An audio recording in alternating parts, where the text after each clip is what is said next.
hasta Plutón se ve, pero el meñique del pie no se me ve. Tengo un catalejo, cuando lo pongo al revés no sé entender y lo pongo otra vez en su lugar, porque así es como único se mira.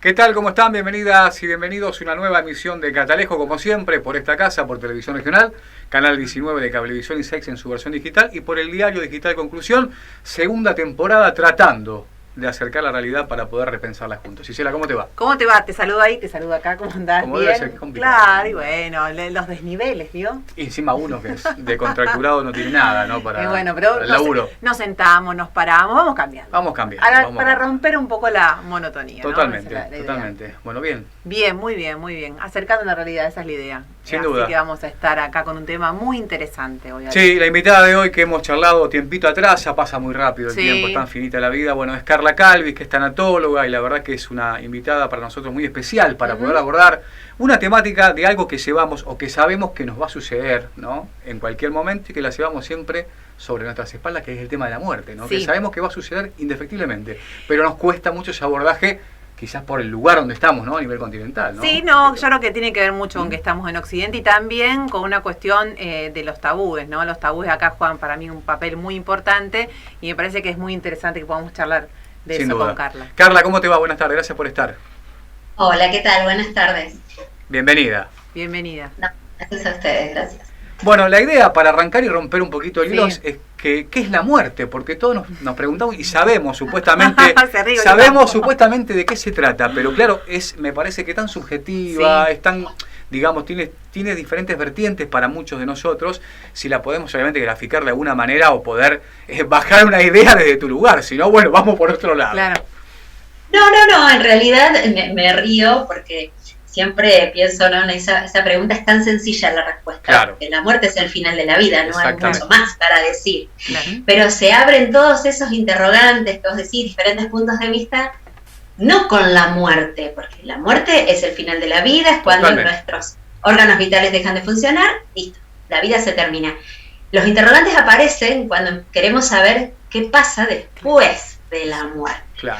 Entonces siempre digo que hay que formular una pregunta que pueda hacer esa pregunta, ¿entendés? Exacto. ¿Qué pasa después? Porque en realidad la muerte es el final de la vida, es el último momento de nuestra existencia, ¿tá? Por lo tanto es uno de los momentos más importantes de los seres humanos. Los seres humanos tenemos dos grandes momentos, uno es nuestro nacimiento y otro es nuestra muerte, el inicio y el final de nuestra vida física, ¿sí?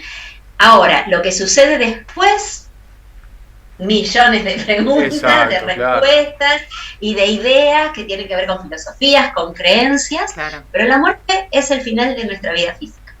Bien. Esa sería la... Exacto, bien, como para graficarla un poquito, ¿no? Para arrancar. Claro, bueno, y un poco me gustaría que nos cuentes, antes de meternos quizás en las preguntas más que tengan que ver con el contexto que estamos viviendo pandémico, que tiene que ver mucho con la muerte, me gustaría que vos nos cuentes cómo es tu trabajo, desde qué lugar es el enfoque, digamos, que vos tenés. El enfoque, bueno, justamente, la tanatología es una disciplina integral, ¿no? Que aborda todo lo relacionado con la muerte.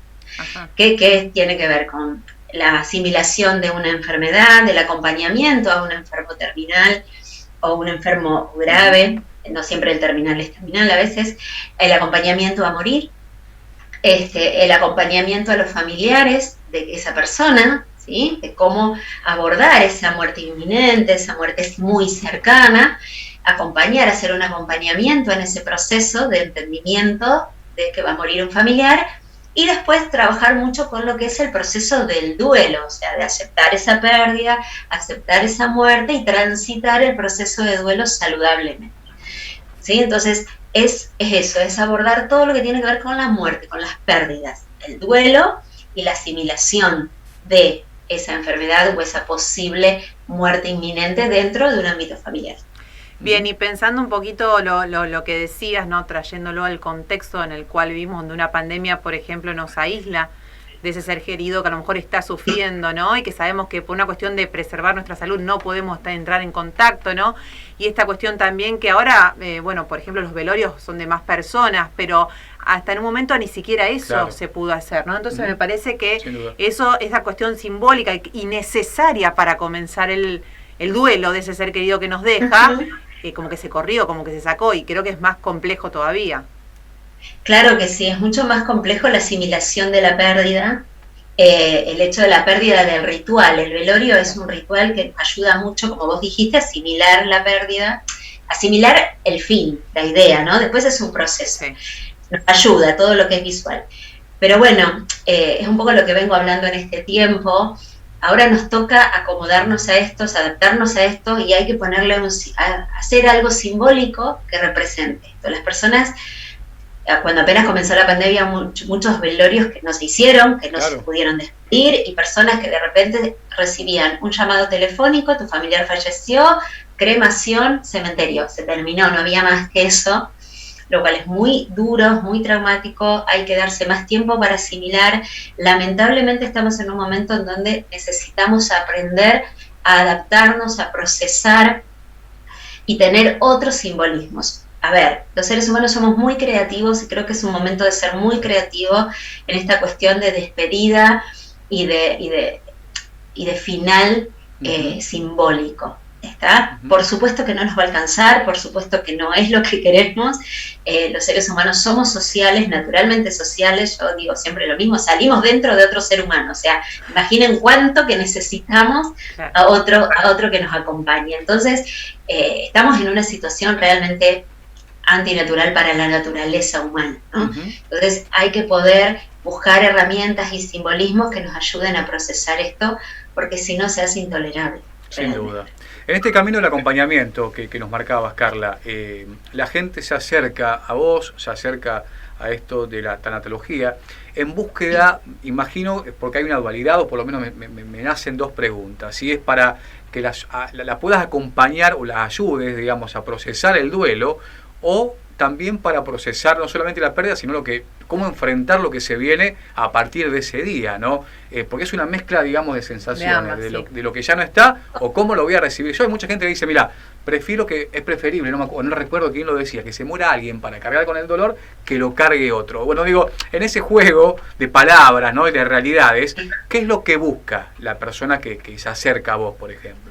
Persona que se acerca busca no sufrir con lo desconocido, busca entender ese sufrimiento de lo desconocido, así sea procesar su propia enfermedad, porque tengo muchos pacientes que los diagnostican de cáncer, no se sabe qué tipo de cáncer es siquiera, si va a tener salida o no, y ya llegan, ¿no?, tratando de procesar la idea de esa enfermedad, de qué puede pasar, y hacemos todo un trabajo de acompañamiento en ese proceso de enfermedad, que no siempre es la muerte en sí, pero sí es cierto que es la muerte de su vida como la conocía antes. Tal cual.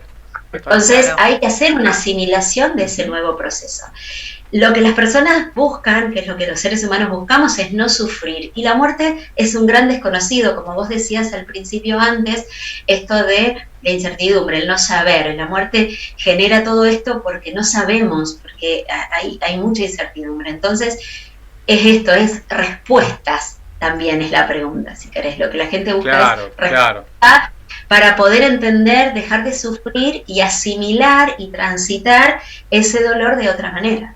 Carla, pensando en lo que decís, digo, estamos en este contexto de pandemia, estamos como viviendo una gran muerte colectiva, digo, por lo que te escucho hablar, digo, porque realmente esta búsqueda de respuestas constantes, de ver a ver qué pasa cuando se flexibiliza, y qué pasa si esto y si la vacuna, y bueno, ¿no? Todas estas cuestiones que, como decís, bueno, queremos estar un poco mejor y no sabemos qué agarrar y qué herramienta usar para estar, como bien decís, con otro ánimo, con otra impronta.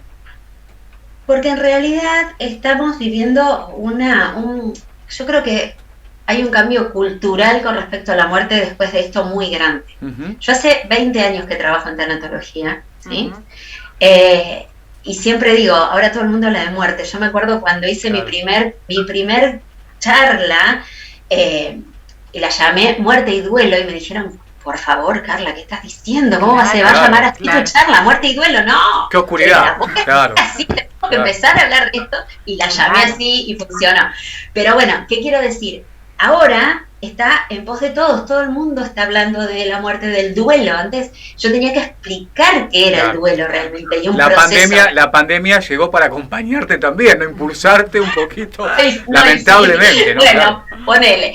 Claro, entonces, en realidad estamos en duelo todo el mundo entero, el planeta está en duelo, como vos decías, porque no estamos entendiendo nada, nos quitaron nuestra realidad cotidiana, o sea, la cotidianeidad de levantar a tu hijo y llevar al colegio, o sea, punto, ya no. Claro. Entonces, estamos todos en duelo con todo lo que conlleva estar en duelo. Sin duda. ¿Qué es? Sí. Viste que les dicen, la gente está enojada, la gente está... Y sí, porque estamos todos en duelo, estamos todos tratando de procesar, lo para algunos es más grave que la muerte en sí, porque estamos tratando de procesar algo que está pasando que no sabemos hacia dónde nos lleva. Claro. Es tremendo, realmente es tremendo, es muy difícil de asimilar. Entonces, eso creo que también hay que tenerlo muy en cuenta. El duelo conlleva a estar enojados, a sentir miedo, a tener culpa, a estar angustiados, a negar la realidad. Claro. Entonces, todo eso pasa socialmente. Mientras tanto, tenemos cercanas personas que amamos y que queremos que mueren, a las cuales a lo mejor no podemos ver desde hace mucho tiempo. Es una situación realmente social muy difícil, y que yo creo que vamos a tener unas secuelas importantes a nivel emocional, en esos importantes, pero creo que lo más importante ahora, valga la redundancia, es trabajar en adaptarnos, en buscar la manera de adaptarnos y dejar de resistirnos. Cuando suceden estas cosas, lo más difícil es resistirse. A ver, el duelo, esta es una frase que se la robé a un bombero hace mucho tiempo, ¿no? Pero que lo usaba para otra cosa, y yo puse, el duelo es como estar en el barro. Cuanto más te moves, más te embarras. Cuando vos más te resistís, cuanto más querés salir de una situación que te hace sufrimiento, peor la vas a pasar, más te atrapa, más te atrapa. Entonces, hay que tratar de desarrollar, de entender que esto, bueno, es así. A ver, no hay gloria, bueno, no hay. Pero ¿qué sí hay? ¿Qué sí tenemos? ¿Con qué cosas sí contamos para tener esto? ¿No? Buscar lo que sí tenemos y no lo que no tenemos. Es la salida, digamos, una lucecita hacia adelante. Tal cual. Vamos a primer corte, ¿te parece? Dale. Seguimos charlando con Carla Calvi, tanatóloga, bueno, apasionante. Sí. En el regreso le voy a hacer una preguntita que fue la que me quedó dando vuelta muchísimo. Y que seguramente, esa charla, imagino que también tiene que ver con las infancias. Y que también creo que este contexto en las infancias es muy importante, porque sin conviven duda con la palabra muerte, cosa que nosotros quizás es cierto, no. Es cierto. Primer corte y ya regresamos. Vale.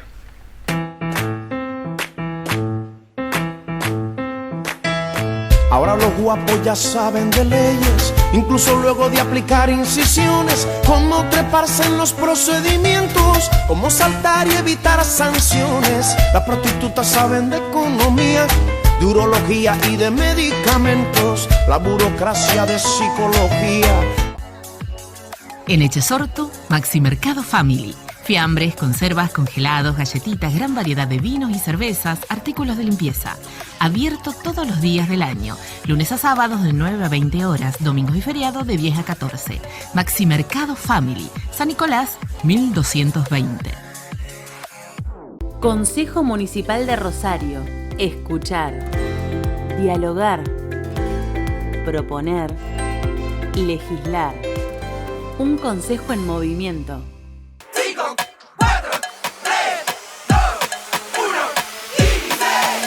Son solo 6 pasitos, Kini 6. 6, 5, 4, 3, 2, 1, Kini 6. Son solo 6 pasitos. A la suerte hay que ayudarla. Con el Kini estás a 6 pasos de tus sueños. ¿Qué esperás para cumplirlos? 6, 5, 4, 3, 2, 1, Kini 6. Muy bien, estamos de regreso. Lo que charlábamos por ahí en esto de las infancias, que fue cuando en su momento me tocó entrevistarla a Carla, años atrás, surge, ¿no? Esto por haberlo vivido uno, presenciado uno, y porque uno tiene aparte, tiene hijas, tiene hijos, y esto de las infancias y la muerte, y la idea de la presencialidad o no en los velorios, porque siempre está dando vuelta, no llevé a los chicos, es una carga emotiva muy grande, no está bueno que contemple el familiar, al ser querido, en ese momento. Bueno, y Carla me dio una respuesta que, sinceramente, bueno, ha abierto una apertura que no tenía, por ejemplo. Claro. Sí, vale casi la redundancia. Claro, no, pero está muy bueno, porque aparte yo después de esa entrevista también lo hemos implementado.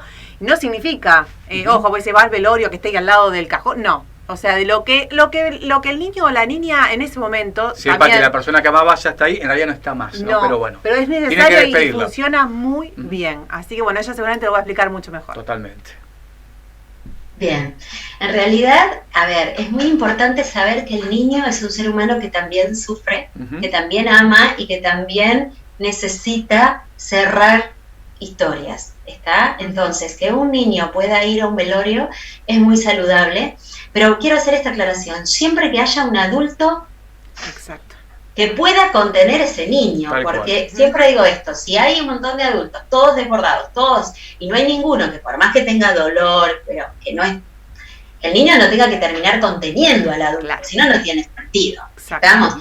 La idea es que el niño pueda ser un niño, por supuesto que pueda participar, porque el niño lo necesita igual que nosotros. Yo siempre digo esto, a ver, imagínate nosotros que ya somos adultos, estamos completamente desarrollados, ya entendemos de alguna manera el mundo, nos cuesta mucho asimilar. Imagínate un niño que tiene la mitad de herramientas para hacerlo, entonces necesitan poder ser acompañados y no ocultados.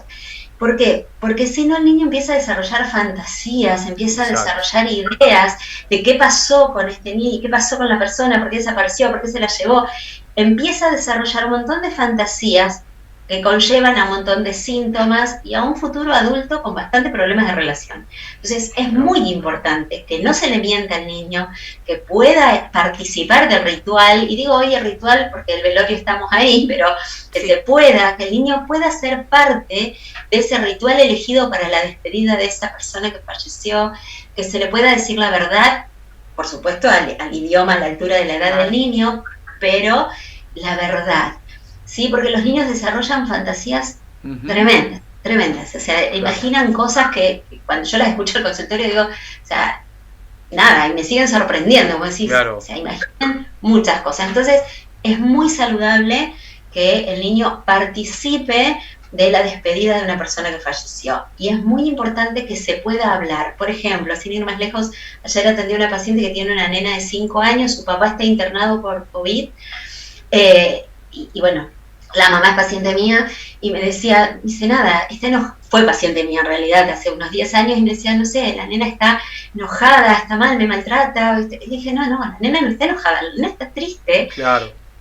¿Le dijiste dónde está su papá? ¿Qué pasa en su papá? No le quise decir nada para que no se asuste. ¿Y qué va a pensar? ¿Su papá desapareció? Claro, ahí genera unos sentimientos que son encontrados. No, y aparte también está la culpa de por qué no me llevó si se fue, claro, o que habré hecho algo. Exacto, ¿no? Entonces, ¿qué fue esto? Es decir, primero entender que el niño, y esto para todo el contexto, que el niño expresa la angustia o el malestar con enojo muchas veces. Claro. Es la forma de expresar la angustia. Entonces, cuando un niño está enojado, es un niño que está sufriendo. A ver, hay que prestarle atención. Entonces, es decir la verdad. En este caso, a esta niña, poder decirle, ¿ves? ¿Dónde está su papá? ¿Qué está pasando? Y se va a asustar y va a llorar de la misma manera que está asustada la mamá. Claro. Estamos todos. Claro. Bueno, acompañémonos. Es esto, y no dar certezas. Esto es algo que quiero recalcar siempre. Ojo con decirle al niño, está bien, va a estar bien, no le va a pasar nada, no se va a morir, no le va a pasar nada. No prometan cosas que no se pueden cumplir. Que no podemos manejar. No podemos manejar, que no podemos cumplir, o sea, poder ser honestos con los niños, o sea, queremos que salga todo bien, esperamos, se está haciendo lo posible, vamos a esperar.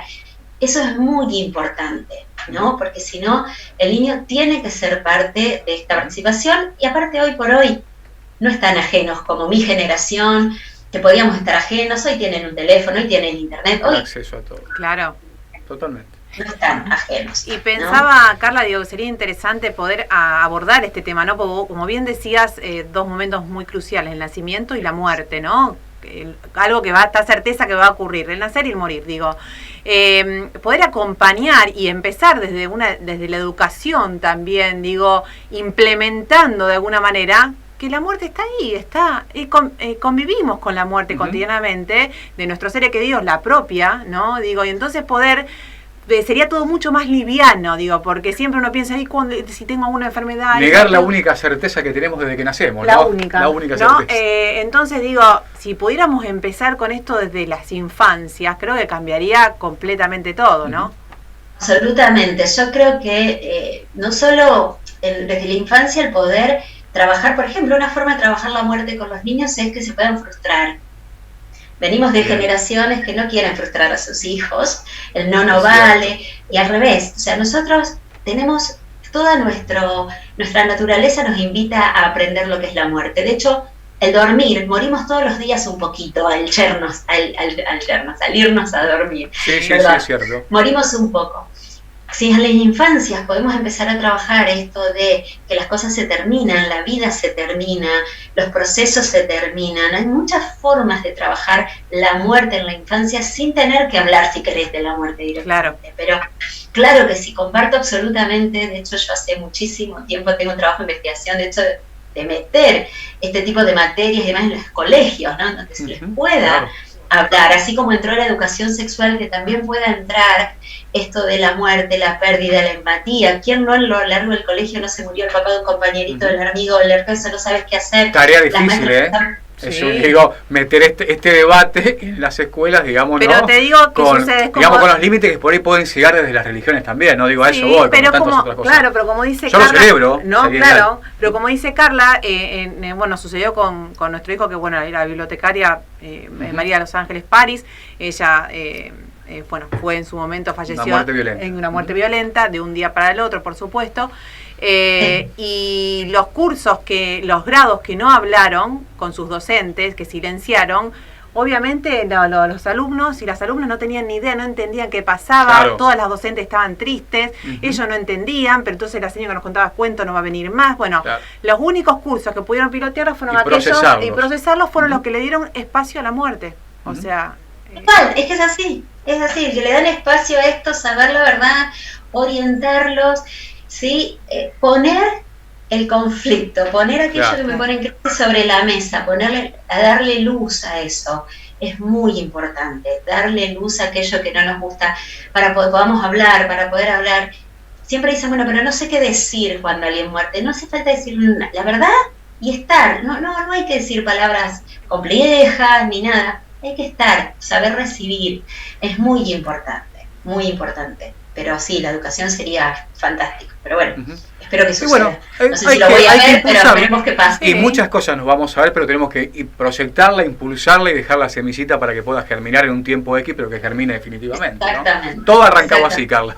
Así que bueno. Una preguntita más, si estamos con el tiempo bien. Sí, una preguntita más, como para algún consejo que nos pueda, alguna herramienta, ¿no? Que en estos momentos tan complejos que estamos atravesando, tanto para los adultos como para los niños, que los adultos podamos también ofrecerle a los niños, entre tanta quizás tristeza colectiva también, ¿qué podemos ofrecerle? ¿Cuál sería lo más acertado?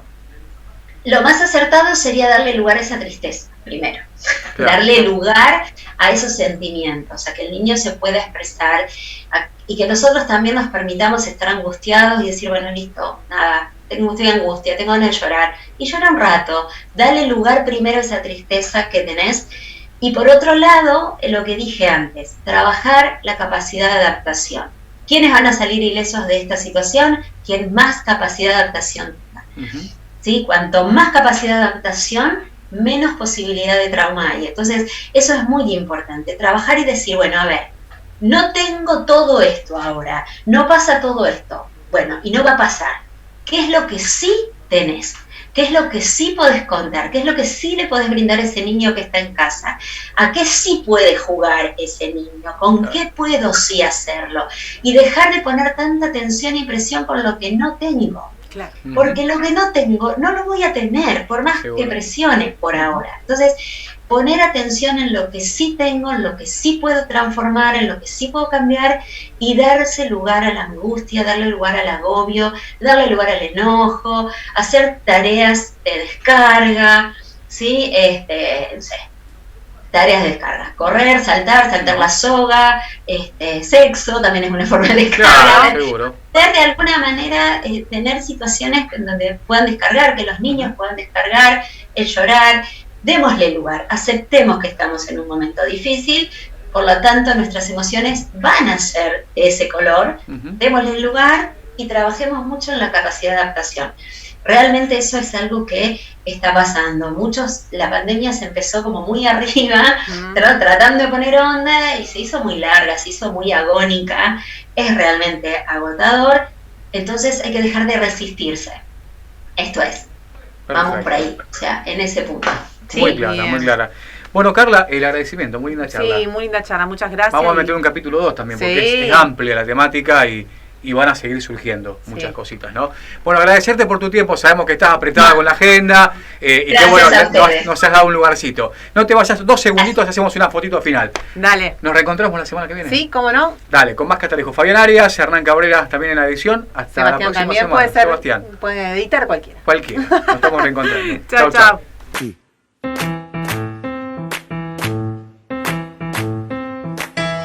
Ahora los guapos ya saben de leyes, incluso luego de aplicar incisiones, cómo treparse en los procedimientos, cómo saltar y evitar sanciones. La